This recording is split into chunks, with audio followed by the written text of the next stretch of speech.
ఏసయానికి వందనాలు, సర్వశక్తిమంతురానికి వందనాలు. మా యొక్క కరములెత్తి ఆరాధిస్తూ ఉంటున్నాము దేవా. మా ఆరాధనకు యోగ్యుడైన దేవానికి స్తోత్రాలు స్తోత్రాలు. హల్లెలూయా హల్లెలూయా. ఏసయానికి వందనాలు. దేవానికి సన్నిధి ప్రభువా, అయానికి వందనాలు. సన్నిధి చేతులను నింపండి ప్రభువా.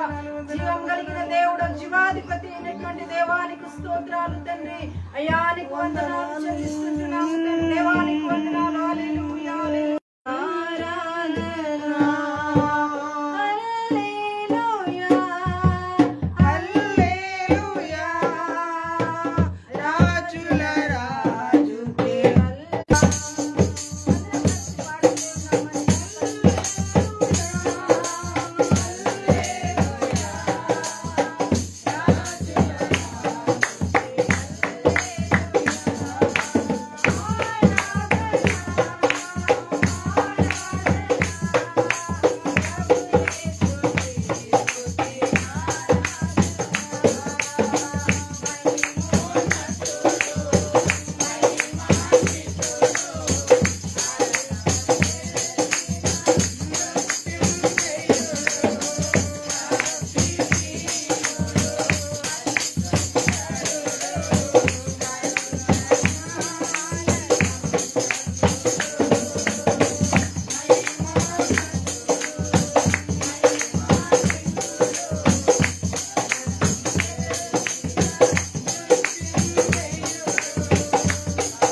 యేసయ్యానికి వందనాలు చెల్లిస్తున్నాం. మా కరములెత్తి నిన్ను స్తుతిస్తూ ఉంటున్నాం. అయ్యానికి వందనాలు ప్రభు, దేవానికి వందనాలు. హల్లెలూయా హల్లెలూయా. సర్వ సృష్టికర్తమైనటువంటి మా తండ్రి నీకు వందనాలు చెల్లిస్తుంటున్నాము దేవా. యేసయ్యానికి వందనాలు. నీ సన్నిధిని మీరు మాకు తోడుగా ఉంచండి ప్రభువా. యేసు రాజానికి స్తోత్రాలు చెల్లిస్తూ ప్రభువా. యేసయ్యానికి వందనాలు, స్తోత్రాలు స్తోత్రాలు చెల్లిస్తుంటున్నాం. పరిశుద్ధుడానికి వందనాలు. సర్వోన్నతుడా, సర్వాధికారి అయినటువంటి మా తండ్రి నీకు స్తోత్రాలు చెల్లిస్తుంటున్నాం. ఇదిగో ప్రభువా, ఈ యొక్క మధ్యాహ్న కాల సమయంలో మీరు మాతో ఉన్నందుకు నీకు స్తోత్రాలు చెల్లిస్తున్నాం. ఈ రెండో ఆరాధనలో మీరు మాకు తోడుగా ఉండి నడిపించున్న విధానం బట్టి నీకు స్తోత్రాలు చెల్లిస్తూ అయ్యా యొక్క చిన్న ఆరాధనలో ప్రభు నీ చేతులకు అప్పగించుకుంటూ నజరేయుడైన యేసుక్రీస్తు నామం పేరిట ప్రార్థించి బ్రతిమలాడి వేడుకుంటున్నాము తండ్రి. ఆమేన్ ఆమేన్. అందరూ కూర్చుందా?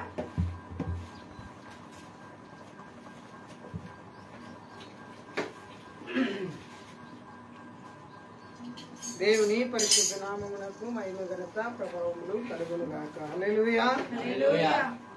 చక్కని ఆరాధనలో నడిపించిన అమ్మగారికి ప్రత్యేకమైన వందనాలు తెలియజేస్తూ ఉన్నాను. దేవుడు మరి ఈ దినాన్ని దేవుడు అనుగ్రహించి మనలను ఒక ప్రత్యేకమైనటువంటి దర్శనం ద్వారా దేవుడు తనకిచ్చిన కృపను బట్టి దేవునికి స్తోత్రములు స్తుతులు చెల్లిస్తున్నాం. దేవునికి స్తోత్రం. దేవుని యొక్క వాక్యము కొంత సమయాన్ని మనము ధ్యానపూర్వకంగా ధ్యానం చేద్దాము.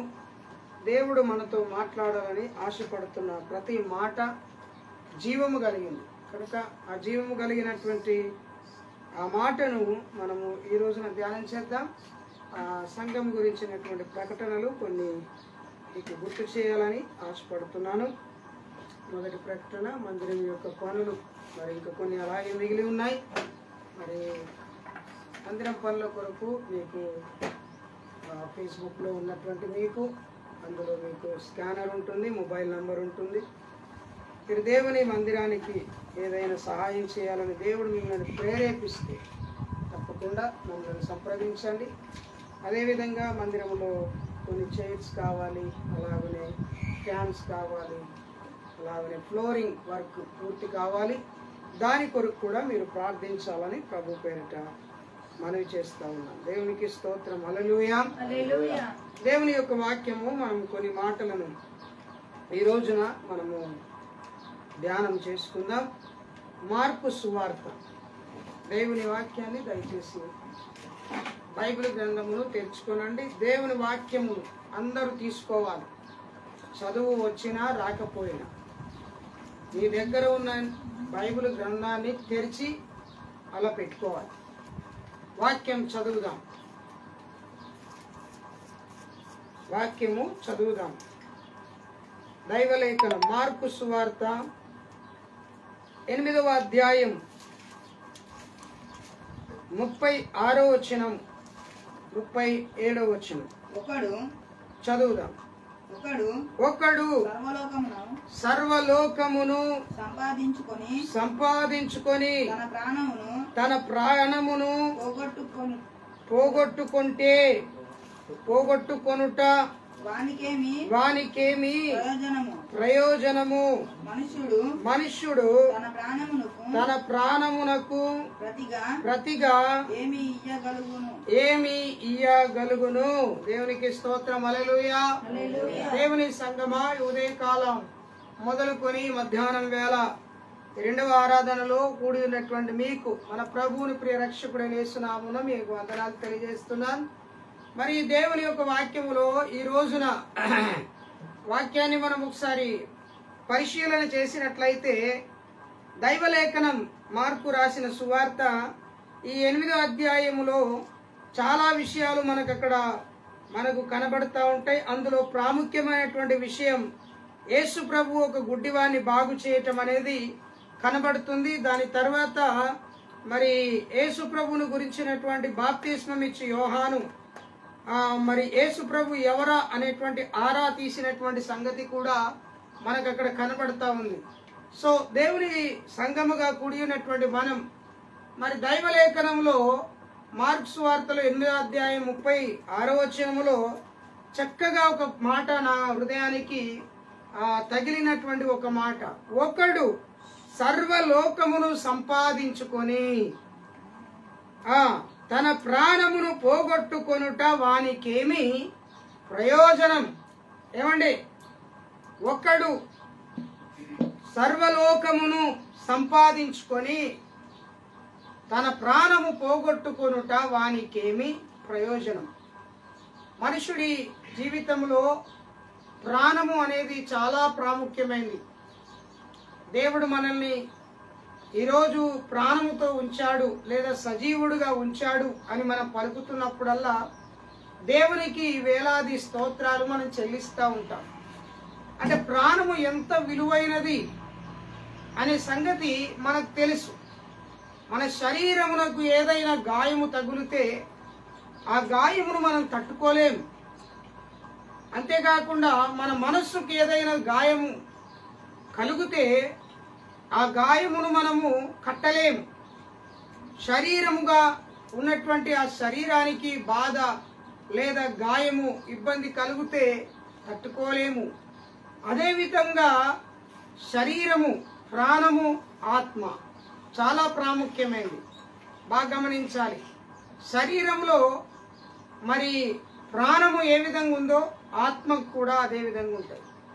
మన రక్త ప్రసరణ జరిగితే డాక్టర్ మనల్ని చూసి ఏమంటాడంటే ఈయన చచ్చిపోలేదు, బ్రతికి ఉన్నాడు అని చెప్తాడు. మన శరీరంలో ఉన్న నాడి కొట్టుకుంటే రక్తము సరఫరా చేస్తే ఆ రక్తము ఆ ప్రాణమునకు సాదృశ్యంగా ప్రాణము బ్రతికించబడుతున్నట్టుగా డాక్టర్లు సూచిస్తారు.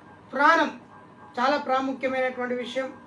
యేసు ప్రభు తన శిష్యులు తన దగ్గర ఉన్నటువంటి ఫిలిప్పీలో ఉన్నటువంటి కైసరులో ఉన్నటువంటి దేవుని బిడ్డలకు, అక్కడున్న సమాజ మందిరంలో కూడి ఉన్నటువంటి బిడ్డలకు ప్రభు చెప్తున్న మాట, ఒక్కడు సర్వలోకమును సంపాదించుకొని తన ప్రాణమును పోగొట్టుకుంటే ఏం ప్రయోజనం. ఏమంటే లోకములో సంపాదన గురించి చాలా మనుష్యుడు ప్రయాస పడుతూ ఉంటాడు. ఈ వచనములో 4 భాగాలు కనబడతాయండి. ఒకటి సర్వలోకం. ఏంటిదండి?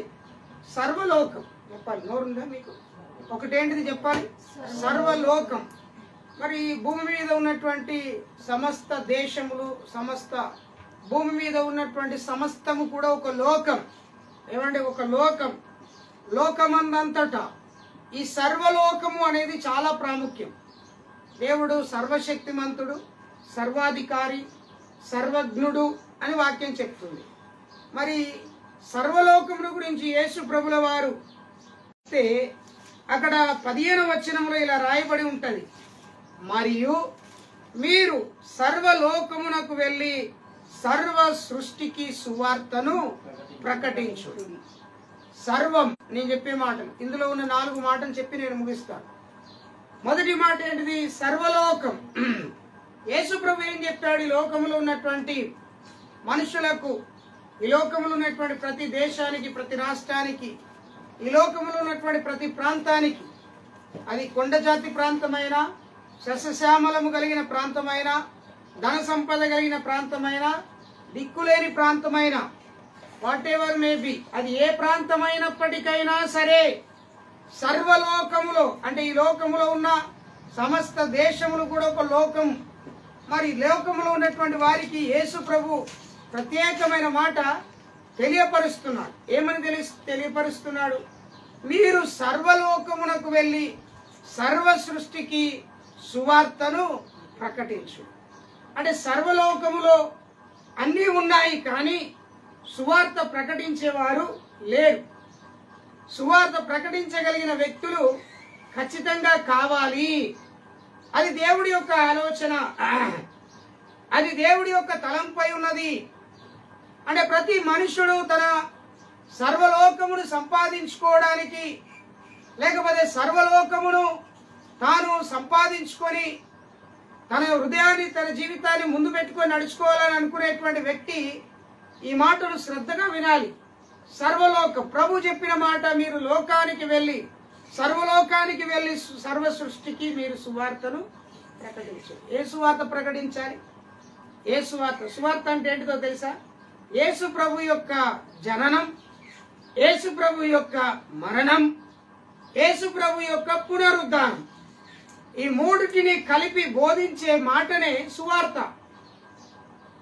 ఎలా బోధించాలి సువార్త అనగానే? యేసు ప్రభు ఈ లోకంలో జన్మించాడు. ఎందుకు జన్మించాడు? మనుషులమైనటువంటి మనం పాప స్థితిలో ఉండగా పాప శాపములను తొలగించుటకు మన కొరకు ఈ లోకంలో ప్రభువు జన్మించాడు. సరే, ఆ జన్మించినటువంటి ప్రభు ఏ పాపము ఏ దోషము లేని వాడై పెరిగి క్రీస్తు మనందరి కొరకు తాను శిలువ మీద మృతి పొందాడు. క్రీస్తు నీ కొరకు, నీ పాపముల కొరకు, నా పాపముల కొరకు తాను మరణించాడు. ఆ మరణించినటువంటి ఆ ప్రభువు నీ కొరకు, నా కొరకు రక్తాన్ని కార్చాడు. మరి ఆయన పునరుద్ధానుడు.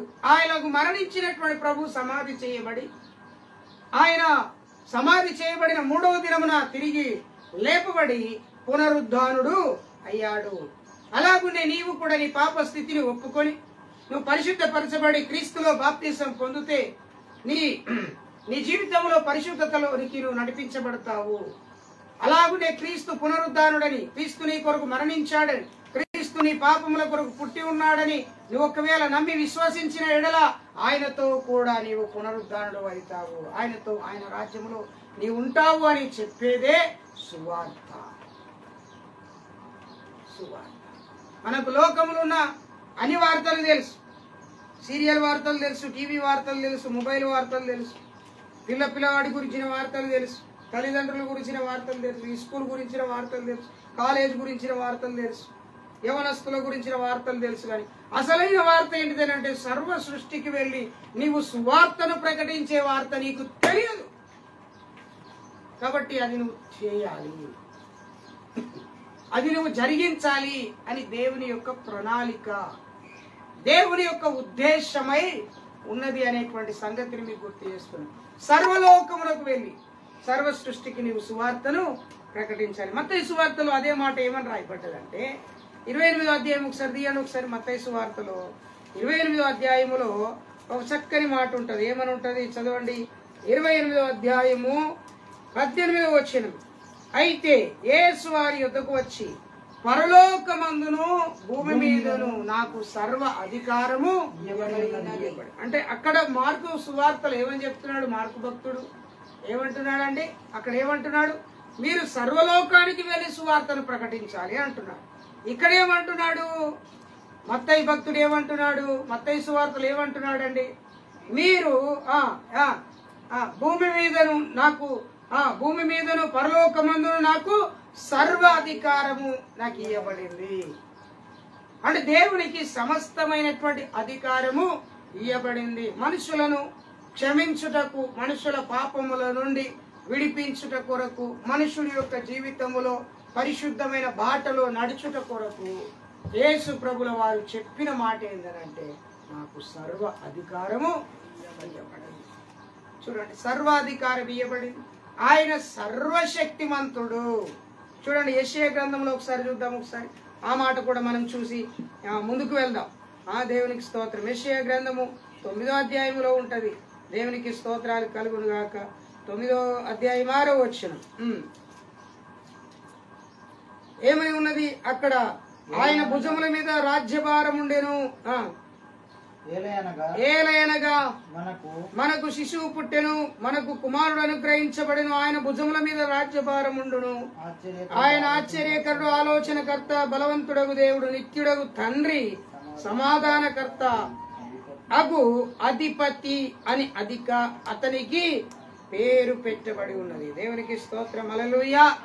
చూడండి, అక్కడ పేరు ఏమని పేరు పెట్టబడింది? దేవునికి స్తోత్రాలు. చివరి మాట సమాధానకర్తయగు అధిపతి, అంటే అధికారము కలిగిన వాడు. అధికారము కలిగిన వాడు. ఇంకా మీరు బైబిల్లో చదివితే మరి యేసు ప్రభు దగ్గరికి, యేసు ప్రభు ఆ గెరాసేనీల దేశంలో ఉన్నటువంటి ఆ దేశానికి వెళ్ళినప్పుడు ఆ సమాధుల్లో ఉండేటువంటి ఒక దయ్యం పట్టినటువంటి వాడు యేసు ప్రభు వస్తున్నాడని పరిగెత్తుకుంటూ వచ్చి యేసు ప్రభుకు వంగి నమస్కారం చేసి ఏమంటాడు తెలుసా? సర్వోన్నతుడమైన దేవుని కుమారుడా అని పిలుస్తాడు. నాతో నీకేమి పని? అంటే దయ్యానికి తెలుసు సర్వోన్నతుడైనటువంటి దేవుడు ఎవరో, దయ్యానికి తెలుసు, మానవులకే తెలియదు. మానవులకే తెలియదు. యేసు రక్తం చేయం, సిలువ రక్తం చేయం, యేసు నామమున పో దయ్యమా అని అంటే ఏమంటే తెలుసా? ప్రభు అని పోతున్నా అని చెప్పి వెళ్ళిపోతాడు. మనోడికి ఎన్నిసార్లు సువార్త చెప్పిన మారడు. అంటే దయ్యం కంటే బలమైనోడు కాదు. సంపాదించుకొని ఏమి ప్రియులారా, సర్వలోకం సంపాదించుకొని నీ ప్రాణం పోగొట్టుకుంటా నీకేమి ప్రయోజనం? మొదటిది సర్వోన్నతుడైన దేవుడు ఆయన, ఆయన సర్వశక్తిమంతుడాయన. దేవునికి స్తోత్రం కలుగును గాక. మరి ఆది కాండంలో ఉంటది అనుకుంటున్నాను. దేవునికి స్తోత్రం. మరి అబ్రహాముతో దేవుడు మాట్లాడినప్పుడు ఆయన అంటాడు, నేను సర్వశక్తిమంతుడగు దేవుడను అని చెప్తాడు. 17వ అధ్యాయం 1వ వచనం. అబ్రహాము 99 ఏళ్లవాడైనప్పుడు యెహోవా అతనికి ప్రత్యక్షమై నేను సర్వశక్తి గల దేవుడను. హల్లెలూయా. అంటే ఆయన సర్వశక్తి కలిగిన దేవుడు, ఆయన సర్వాధికారి, ఆయన సర్వ సృష్టికి సువార్త ప్రకటించుటకు, సర్వలోకమునకు సువార్త ప్రకటించుటకు ప్రభువు నిన్ను ఏర్పాటు చేసుకున్నాడనే సంగతిని నువ్వు మర్చిపోయావు. ఆ సర్వలోక సంబంధమైనటువంటి దానిని వదిలిపెట్టి ఈ లోక సంబంధమైన దానికోసం మనం ప్రయాసపడతాం. రైట్, అక్కడ వచనములు మార్కు సువార్తలో మనము 8వ అధ్యాయం, అది దేవునికి స్తోత్రం, 8వ అధ్యాయం, 8వ అధ్యాయం మార్కు సువార్త 8వ అధ్యాయంలో చదువుతున్నాం కదా. 36వ వచనం. సంపాదించుకొని, రెండవ మాట ఏంటిది? సర్వలోకము మొదటి మాట, రెండవ మాట ఏంటిది? సంపాదించుకొని. మనుషుడికి ఈ లోకములో ఎంత సంపాదించుకున్నా ఆ మనుషుడు తనకు తక్కువగానే ఆలోచిస్తాడు. బైబిల్లో ఒక వ్యక్తి ఉన్నాడండి, ఆయన పేరు మీకు గుర్తు చేస్తాను. ఆయన పేరు మీరు వాక్యంలో చదివితే అక్కడ రాయబడి ఉంటుంది. 2వ దినవృత్తాంతముల గ్రంథంలో 26వ అధ్యాయములో అక్కడ ఒక వ్యక్తి పేరు రాయబడుతుంది. ఆయన పేరు ఉజ్జియా. ఈయన 16 సంవత్సరాల వయసు కలిగినటువంటి సమయంలో ఏం చేశాడంటే యూదా జనులందరికీ ఆయన రాజుగా, అధిపతిగా నియమించబడ్డాడు. మరి యూదా జనులందరికీ అంత చిన్న వయసులో అధిపతిగా నియమించబడిన తర్వాత ఈ చిన్న బాలుడు ఏమయ్యాడంటే పెరిగి పెద్దవాడైతున్న సందర్భంలో దేవుడు అతనికి తోడై ఉన్నాడు. అతడు దేవుణ్ణి ఆశ్రయించాడు, దేవుడి దగ్గరికి ప్రార్థన చేశాడు, దేవుణ్ణి అడిగాడు, సైన్యాన్ని ఏర్పాటు చేసుకున్నాడు, యుద్ధాలకు వెళ్ళాడు, ఎక్కడికి వెళ్ళినా విజయాన్ని సాధించాడు, అద్భుతమైనటువంటి విజయాన్ని సాధించాడు. తాను సంపాదించాడు, అనేక రాజ్యాలను సంపాదించాడు.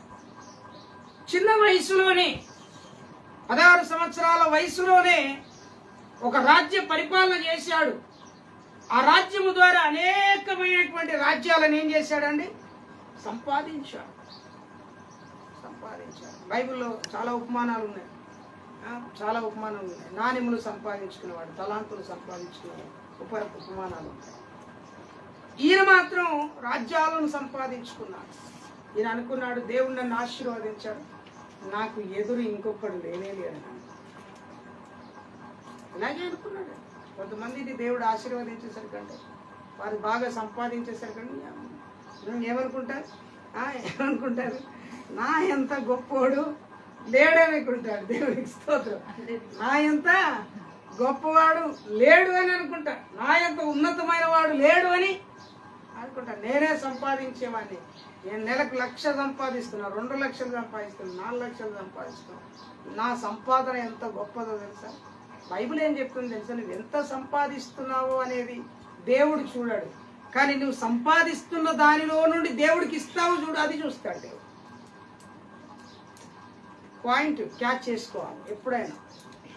నువ్వెంత సంపాదిస్తున్నావు అనేది దేవుడు చూడాడు, నువ్వు సంపాదించిన దాంట్లో నుండి ఎంత కరెక్ట్గా దేవునికి ఇస్తున్నావు అనేది చూస్తాడు.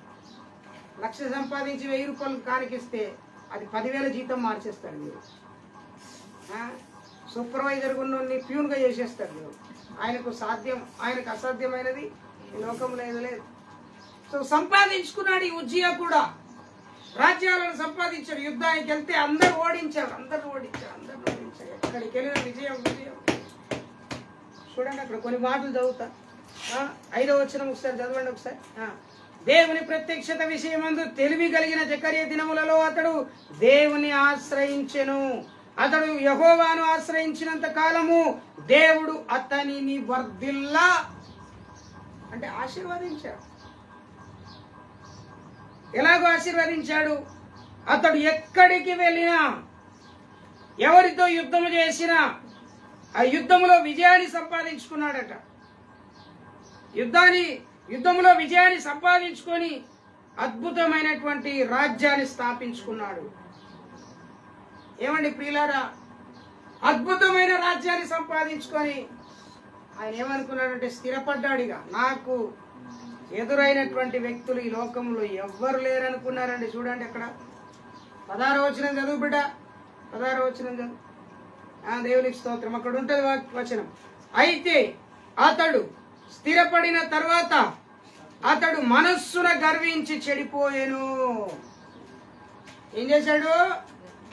మనస్సున గర్వించాడు. ఏమనుకుంటూ ఉంటాడు? బహుశా ఆలోచించాడు. నువ్వు 10,000 జీతం చేస్తాడు, నువ్వు అనుకుంటా నేను 10,000 సంపాదిస్తున్నా, మా ఇంట్లో నాలాంటోడు ఎవ్వడు కూడా లేదు. బాత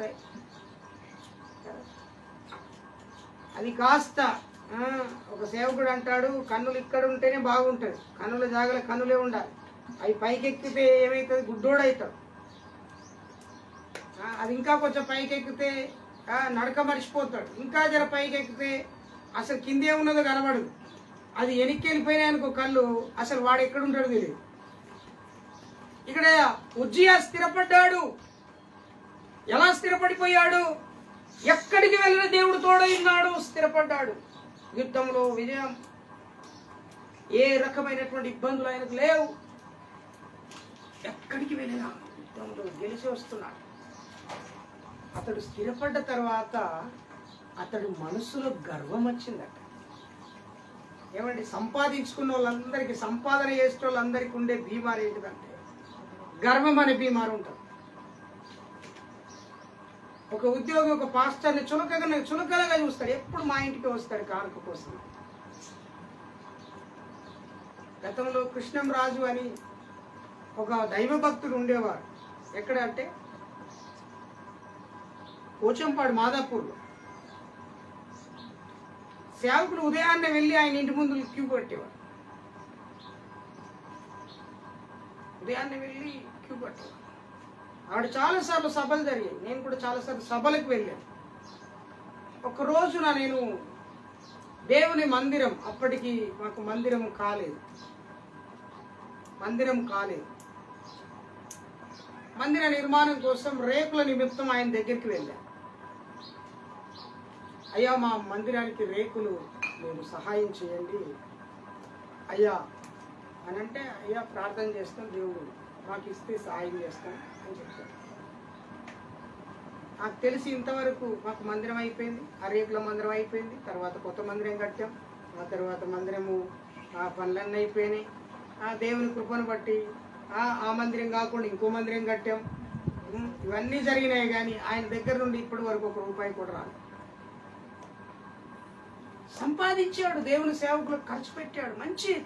మంచి ఉద్దేశము, తలంపు కలిగినటువంటి వ్యక్తి. ఆయన ఎవరి మాట అయినా నమ్మేవాడు. ఆయన భక్తిని, విశ్వాసమును పాడు చేసింది ఎవరయ్యా అంటే 100% సేవకులే. ఎందుకు నేను ఈ మాట చెప్తున్నాను తెలుసా? సేవకుడు ఎప్పుడు కూడా సంపాదించేవాడిని ఎదురు చూస్తూ ఉంటాడు. ఎక్కడున్నాడు ఎదురు చూస్తూ ఉంటాడు. ఒక్క సంపాదించేవాడు దొరికితే బాగుండని ఎదురు చూస్తూ ఉంటాడు. No no no no. అసలు నన్ను అడిగితే నేను ఏమంటాను తెలుసా? సర్వలోకమును సంపాదించేటువంటి గొప్ప భాగ్యవంతుడు ఎవరయ్యా అంటే సేవకుడే. సేవకుడు ఏ ప్రాంతానికి వెళ్ళి వాడబడతాడు, ఏ ప్రాంతానికి వెళ్ళి పోషించబడతాడు, ఏ ప్రాంతానికి వెళ్ళిన అన్ని. ఉజ్జియా సంపాదించాడు, రాజ్యాలే సంపాదించాడు. ఫిలిస్తీయులను ఓడగొట్టాడు, ఫిలిస్తీయుల రాజ్యాన్ని చేజిక్కించుకున్నాడు. కానీ ఏం జరిగిందో తెలుసా? తన మనస్సులోనికి గర్వం వచ్చింది. సంపాదన చేసేటోడికి భయంకరమైన రోగం ఏందనంటే గర్వమే ఆడి రోగం. సేవకులకు కూడా ఉందండి రోగం. సంఘం విస్తరించబడని, కానుకలు బాగా రాగానే, దశం భాగాలు రాగానే, అరటి పండుతో పిల్లలు పుడతారు, దేవునికి స్తోత్రం, కొబ్బరికాయలతో పిల్లలు, ఇదే ఉంటుందండి చీపు. దేవుడు ఇవ్వాలనుకుంటే గర్భంను తెరిచి ఇచ్చేస్తాడు. దేవుని స్తోత్రం. హల్లెలూయా. ఒక వ్యక్తి విశ్వాసము, భక్తిని, ప్రేమను, నమ్మకత్వమును బట్టి, దేవుళ్ళు ఉన్నటువంటి విధి విధానాలను బట్టి దేవుడు ఆశీర్వదిస్తాడు. వాళ్ళని కాయలను బట్టి, పండ్లను బట్టి కాదు. ప్రియులారా, ఇతడు అన్ని సంపాదించుకున్నాడు, గర్వపడగానే తన మనసులోని గర్వం వచ్చేసింది. ఏం చేశాడట? చెయ్యకూడని పని ఒకటి చేశాడు. ఆయన ఏం చేశాడు ప్రియులారా? చదువుతారా? అతడు ధూపపీఠము మీద ధూపము వేయుటకు యెహోవా మందిరములో ప్రవేశించి తన దేవుడైన యెహోవా మీద ద్రోహము చేయగా. ఏం చేశాడంటే, సింపుల్గా మీకు చెప్తాను. దేవుని మందిరంలో దీపస్తంభం ఉంటుంది. ఆ దీపస్తంభంలో ధూపము వేయాలి. ఆ ధూపము వేయవలసిన పని ఎవరిదంటే యాజకుల పని. మరి యాజకులు చేయవలసినటువంటి పనిని ఏం చేశాడు తెలుసండి? నేను రాజును కదా, నేను కింగును కదా అని అనుకొని ఏం చేశాడు? ధూప వేదిక దగ్గరికి వెళ్ళి ధూపము వేశాడు. ధూప వేదిక దగ్గరికి వెళ్ళి ధూపము వేయుటకై వెళ్ళాడు. యెహోవా మందిరంలో ప్రవేశించి ధూపం వేయుటకు వెళ్ళినప్పుడు దేవుడు చూసి అతని మీద కోపపడి అతనికి కుష్ఠరోగం కలిగించాడు. ఇంతే. నా మాటలు మీరు అర్థం చేసుకోవాలి. అంటే సేవకుడు చేయవలసిన పని ఈ రాజుగా ఉన్నటువంటి ఈయన ఏం చేశాడు బాబు? రాజుగా ఉన్నటువంటి ఈయన చేయాలని అనుకున్నాడు. సేవకుడి పని కూడా నేను చేయొచ్చు అని అనుకున్నా. అంటే రాజ్యాలను సంపాదించుకున్నాను, దేవుని మందిరంలో కూడా నేను నా యాజకుల యొక్క స్థానమును సంపాదించుకుందామని అనుకున్నాను. అంటే ఎంత ఘోరమైన వ్యక్తి. కొంతమందికి ఎంత సంపాదించినా ఇంట్లో బరకత్ ఉండదు. ఎందుకు ఉండదు తెలుసండి? సంపాదించిన దాంట్లో నుండి దేవునికి ఇయ్యరు, మింగుతారు.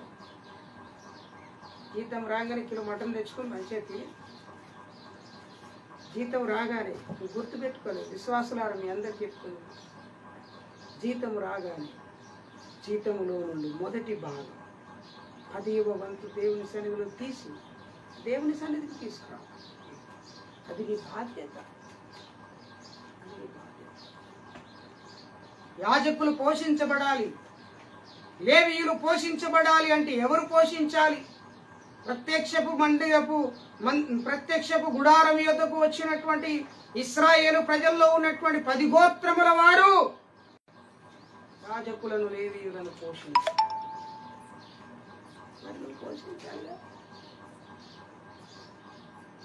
నీకే సరిపోదు, నువ్వు సేవకుడికి ఏం పోషిస్తావు? జాగ్రత్త. రెండవ మాట, సంపాదించుకోండి. కుష్ఠరోగం సంపాదించుకున్నాడు ఆయన.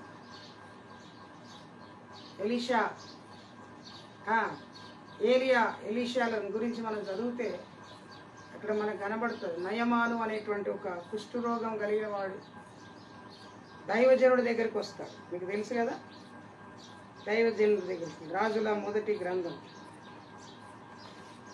5వ అధ్యాయం, 2వ రాజుల గ్రంథం 5వ అధ్యాయం. ఇశ్రాయేలు చిన్నది, ఈ సిరియా రాజు యొక్క సైన్యాధిపతి అయిన నయమానుతో చెప్తుంది, నీ కుష్ఠరోగం పోవాలంటే నా ఏలినవాడు ఒకడు షుమ్రోను పట్టణంలో ఉన్నాడు. ఆయన పేరు ఏం పేరండి? ఆయన పేరే పేరండి, ఏలియానా ఎలీషానా? ఎలీషా. మా దైవజనుడు ఒకడు ఉన్నాడు అక్కడ, ఎలీషా. ఆయన దగ్గరికి నువ్వు వెళ్తే నువ్వు బాగుపడతావు అని చెప్పాడు. శుభ్రంగా వెళ్ళాడు, బాగుపడ్డాడు. తిరిగి వచ్చేటప్పుడు ఈ ఎలీషా దగ్గర ఒక పనివాడు ఉన్నాడు, దాసుడు ఉన్నాడు. ఏం చేశాడో తెలుసా అండి? సంపాదించుకున్నటకు ఆతురపడ్డాడు, తొందరపడ్డాడు. నయమాను తీసుకొచ్చినటువంటి బంగారమును వెండిని బట్టలను చూసి ఏమయ్యాడంటే టెంప్ట్ అయ్యాడు. టెంప్ట్ అయ్యాడు. కావాలని కోరిక కలిగింది ఆయనకు. దైవజనుడు చెప్పగానే విన్నటువంటి నయమాను వెళ్ళాడు, ఆ నీళ్ళలో మునిగాడు, యోర్దాను నదిలో బాగుపడ్డాడు. తిరిగి వచ్చి దైవజనుడికి కృతజ్ఞత చెల్లించి తిరిగి వెళ్ళిపోతుండగానే దైవజనుడు లోపలికి వెళ్ళగానే వెంటనే ఈ గెహాజీ అనేవాడు ఏం చేశాడు? పరిగెత్తుకుంటూ వెళ్ళాడు సంపాదించుకున్నట కొరకు. ఏం సంపాదించుకున్నాడు? ఏమని చెప్తాడు తెలుసా? పైగా వెళ్ళి ఏమని చెప్తాడు తెలుసా? ఆ నయమానుతో ఏమంటాడు తెలుసా? అయ్యా ఇప్పుడే ఇప్పుడే ఇప్పుడే ఇప్పుడే మా దైవజనుడి దగ్గరికి ఇద్దరు యవనస్తులు వచ్చారయ్యా, వారికి కావలసినటువంటి వస్త్రములు కొన్ని కావాలి, కొంచెం మీరు నాకు ఇవ్వాలి. 22వ వచనం. అతడు క్షేమమే అని చెప్పి నా యజమానుడు నా చేత వర్తమానం పంపి. అంత అబద్ధం చూడండి. ఎలీషా చెప్పిండ పొమ్మని, బాబు ఎలీషా చెప్పిండ పొమ్మని. కొన్నిసార్లు మీకు పోవద్దంటే కూడా మీరు పోతారు. ఎలీషా చెప్పిండా? 2వ రాజుల గ్రంథం 5వ అధ్యాయం 22వ వచనంలో ఏమంటాడు? పోయి నయమాను దగ్గరికి వెళ్ళి, అయ్యా క్షేమంగా ఉన్నారా మీరు అంటే క్షేమమే, నా యజమానుడు నా చేత వర్తమానము పంపి. ఏం వర్తమానం పంపాడంటే చూద్దాం, చదువుదాం, ముందు చదువుతాం. ఏం వర్తమానం పంపాడు? ప్రవక్తల శిష్యులలో 2 యవనులు ఎఫ్రాయిము మన్యము నుండి నా యుద్ధకు ఇప్పుడే వచ్చిరి గనుక నీవు వారి కొరకు 2 మనుగుల వెండిని 2 దుస్తువుల బట్టలను దయచేయమని సెలవిచ్చింది. అసలు నాకు అర్థం కాలేదు. యజమానుడు పంపలే, కానీ ఏమంటున్నాడు? పంపాడని చెప్తున్నాడు. అబద్ధము కూడా ఏమంటే అబద్ధం ఆడితే అతికినట్టు ఉండాలి. అబద్ధం ఆడితే అతికినట్టు ఉండాలి. ఈ ఎలీషా దగ్గర ఉన్నటువంటి గెహాజీ అబద్ధం ఆడాడు కానీ అతకలేదు అక్కడ. ఏమంటే ఇప్పుడే 2 ప్రవక్తల్లో ఉన్నటువంటి శిష్యులు నా దగ్గరికి వచ్చాడు. మన్యం అనేటువంటి అరణ్యం కూడా వెళ్ళిపోతుండగా నా దగ్గరికి వచ్చారయ్యా, బట్టలు ఇవ్వమన్నాడు అని అంటే అది బాగుండేది, కానీ ఏమడిగాడు ఆయన తెలుసా? 2 మనుగుల వెండిని అడిగాడు. 2 మనుగుల వెండిని 2 జతల బట్టలు అడిగాడు. పాపం ఆ నయమానికి ఏం తెలుసు? సరే ఇంత అడుగుతున్నావు కదా, ఇదంతా ఎందుకయ్యా, ఉన్నదంతా నేను ఆయన కోసమే తెచ్చాను, తీసుకొని పోను అన్నాడు. అన్నీ తీసుకున్నాడు, సంచులు నింపుకున్నాడు, తీసుకొని ఇంటికి వెళ్ళిపోయాడు. ఇంట్లో పెట్టాడు. మళ్ళీ ఇప్పటి లెక్క పోయింది కాబట్టి ఎంత దుర్మార్గుడు.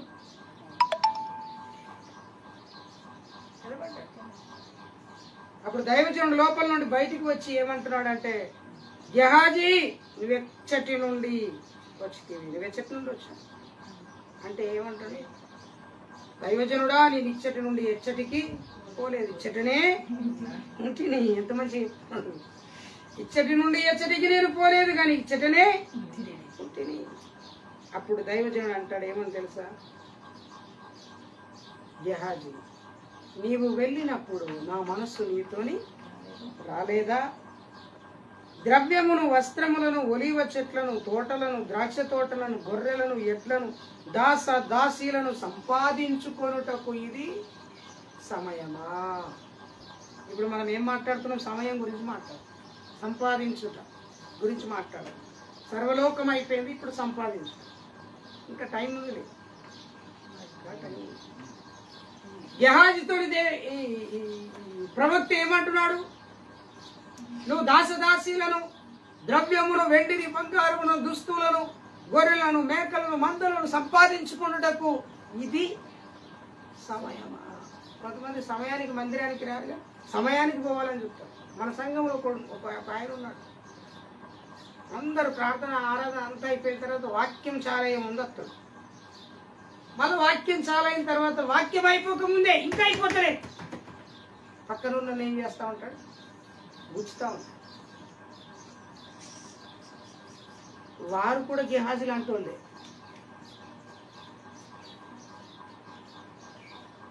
జిహాజీ చాలా తెలివిపడండి, కానీ ఆ తెలివి సంపాదించుకుంటూ ఉపయోగించాడు కానీ ఒక వ్యక్తిని రక్షించుకుంటూ ఉపయోగించుకోవాలి. ఏం జరిగింది అక్కడ? దైవజనుడు వచ్చి ఎలీషా అన్నాడు, ఇది సంపాదించుకుంటూ సమయమా కాదు కదా, నువ్వు వెళ్ళినప్పుడు నీతో నా మనసు రాలేదా అంటే మౌనంగా అయిపోయింది. ఇదిగో ఏ కుష్ఠరోగం అయితే నయమాను వదిలిపోయిందో ఆ కుష్ఠరోగము నీకును నీ సంతతికి తరములకు నిలిచి ఉంటుంది పోనన్నా. అంటే అర్థమైందో తెలుసండి మీకు?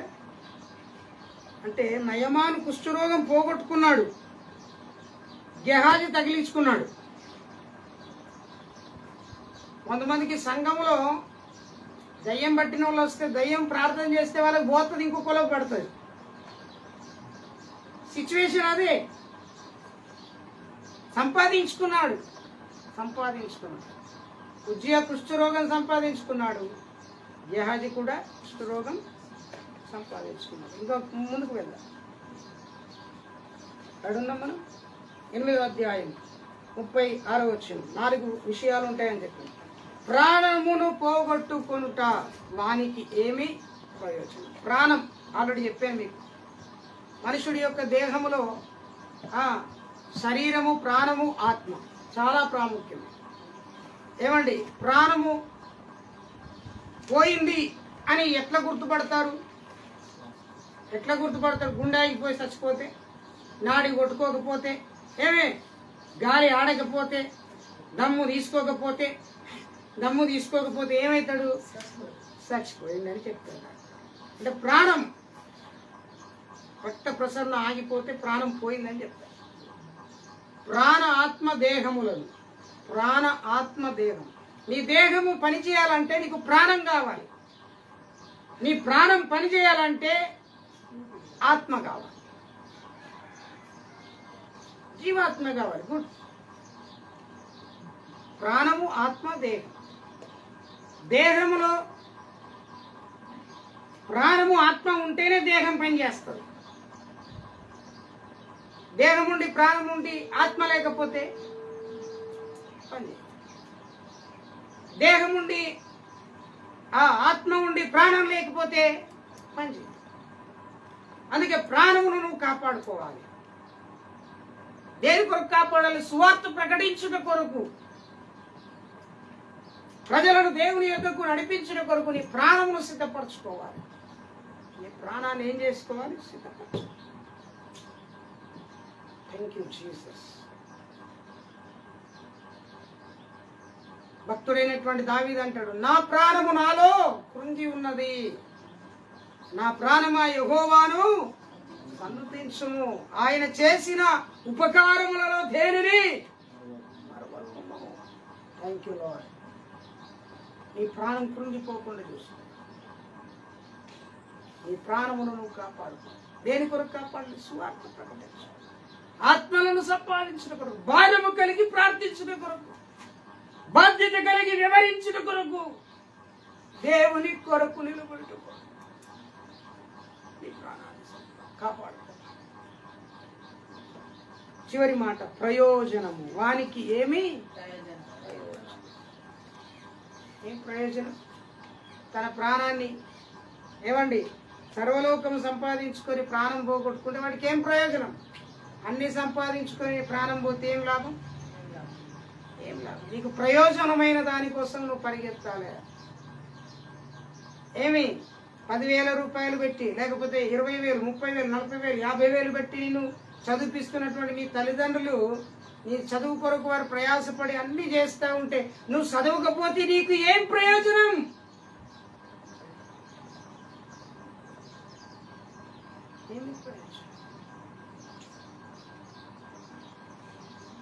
జాగ్రత్త. ప్రయోజనమైన దాని కొరకే నీ ప్రాణము పెట్టగలిగిన వ్యక్తిగా ఉన్నాను. ఏం ప్రయోజనం తెలుసా? క్రీస్తు కొరకు ఒక వ్యక్తిని రక్షించుట ప్రయోజనం. దేవుని యందు భక్తి కలిగి జీవించుట నీకు ప్రయోజనం. భక్తుడు అంటాడు కదా ఏమని, దేవోక్తి లేని ఎడల జనులు నశించుదురు. అంటే దేవుని వాక్యము లేకపోతే నువ్వు దేనికి ప్రయోజనం అవుతావు? చూపు కందగాడివే కావచ్చు, మంచి అందం కలిగిన వ్యక్తివి, మంచి డ్రెస్ మెయింటెనెన్స్ చేస్తావు, అత్తర్లు పూస్తావు, అన్నీ పూస్తావు, కానీ దేవుని వాక్యం నీవు లేకపోతే, వాక్యం అనే పూత నీకు లేకపోతే నువ్వు దేనికి ప్రయోజనం? నీ వలన దేనికి ప్రయోజనం?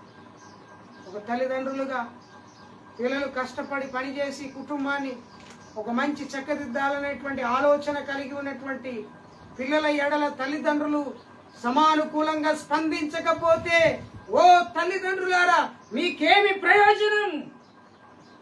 నీ వలన నీ పిల్లలు చెడిపోతే నీకేం ప్రయోజనం? పిల్లలారా, నీ తల్లిదండ్రుల ఆలోచన ప్రక్కన పెట్టి సొంత నిర్ణయం చేసుకుంటే నీకేం ప్రయోజనం? ప్రయోజనమైన దానికోసమే వెళ్ళాలి.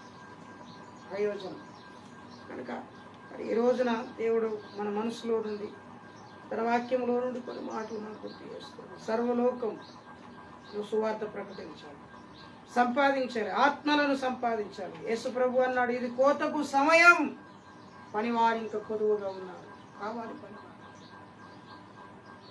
మరలా ప్రభు అంటున్నాడు, దానికి ఏమని ఉంటుంది అక్కడ, ప్రాణం పోగొట్టుకుని. ప్రాణం చాలా ప్రాముఖ్యం. సినిమా డైలాగులు కాదండి, దేవుని వాక్యమే డైలాగ్ కావాలి. దేవుని వాక్యమే నీ మనసులోకి రావాలి. నీ ప్రాణం పోగొట్టుకుంటే ఏ ప్రయోజనం? స్పీడ్గా వెళ్ళొద్దని బోర్డు ఉంటుంది అక్కడ రోడ్డు మీద. అధిక వేగం ప్రమాదకరం అని కొటేషన్ ఉంటుంది. అంటే అధిక వేగంగా వెళితే నీకు ప్రమాదం జరుగుతుంది, కానీ నువ్వు దాన్ని లెక్క చెయ్యవు.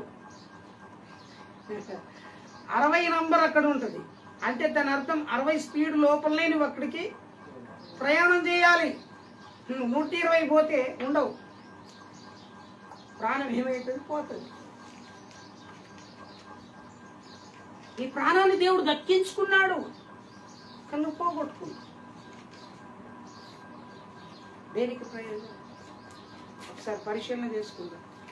మన జీవితాలను ఒకసారి దేవునికి పరిశీలన చేసుకుందాం. తల్లు వంచుదాం, ప్రార్థన చేద్దాం. ప్రభువా, నీకు వందనాలు చెల్లిస్తున్నాను. ఉదయకాలం మొదలుకొని నువ్వు మాతో మాట్లాడుతూ వస్తున్నావు. ఉదయకాలం స్మరణ సంఘముతో మాట్లాడావు ప్రకటన గ్రంథంలో. సమయంలో మార్కు సువార్తలో నుండి మీరు మాతో మాట్లాడారు. సర్వలోకము సంపాదించుకొని అతడు తన ప్రాణము పోగొట్టుకునుట వాడికేమి వండర్ఫుల్ మెసేజ్. నా తలంపులు లేదు నా తండ్రి, నువ్వు నాతో మాట్లాడు. ఇది నాకు ప్రభు ఇచ్చిన ప్రాణమని నేను గుర్తించి దాన్ని కాపాడుకుని బాధ్యత మీ కృపతో మమ్మల్ని నింపండి. మీ సన్నిధి కలిగినటువంటి వ్యక్తులముగా మమ్మల్ని తీర్చిదిద్దుమని ప్రార్థన చేస్తున్నాం. మీకే వందనాలు, స్తుతులు చెల్లిస్తాం. ఇంకా అనేక మంది బిడ్డలు రావాల్సి ఉన్నారు, వారందరినీ కూడా మీరు నడిపించి మీరు కాపాడు. రోగులు, వ్యాధులతో ఉన్నవారు, సమస్యలు ఉన్నవారు వచ్చుదురుగా కానీ ప్రార్థిస్తున్నాం. యేసు నామం పేరిట ప్రార్థించి వేడుకుంటున్నాము తండ్రి, ఆమేన్. మన తండ్రి అయిన దేవుని ప్రేమ, కుమారుడైన యేసుక్రీస్తు వారి కృప, పరిశుద్ధాత్మ సన్నిధి నిత్యము మనకు తోడైంది, కాపాడి రక్షించి తన మహిమార్థమై జీవింప చేయును గాక. యేసు రక్తం జయం, శిలువ రక్తం జయం, యేసు నామానికి సంపూర్ణ విజయము కలుగును గాక. అందరికి వందనాలు. దేవుడు మిమ్మల్ని దీవించి ఆశీర్వదించును గాక. Praise the Lord. అందరికీ ప్రైజ్.